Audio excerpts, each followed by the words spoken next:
ঘুম থেকে উঠে বন্ধুরা, এর আগের দিন তোমাদেরকে দেখিয়েছিলাম যে ফজলি আম 10 টাকা কিলো। এখন কিন্তু ফজলি আম অনেক দাম। তো ওই আমের মতন দেখো বেশ বড় বড়, এটা হলো কি আম তোমরা তো বলতে পারবে না, এটা হলো আশিনা আম।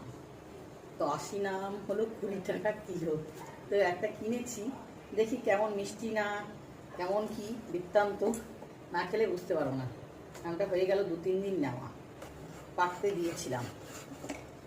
এই দেখো, লালটা তো দেখা যাচ্ছে ভালোই, অরেঞ্জ কালার, ইয়েলো ইয়েলো। একটু খেয়ে দেখে বলবো। আশিনা আম আমার খুব একটা পছন্দের না।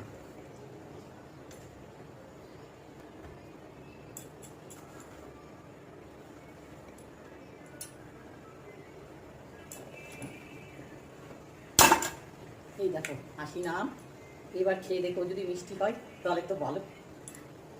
আর কাদের ভালো লাগে আশিনা আম খেতে? আছে আছে, মোটামুটি টক মিষ্টি বেশ ভালোই লাগছে। তোমরা পছন্দ করো কিনা কমেন্ট করে জানিও।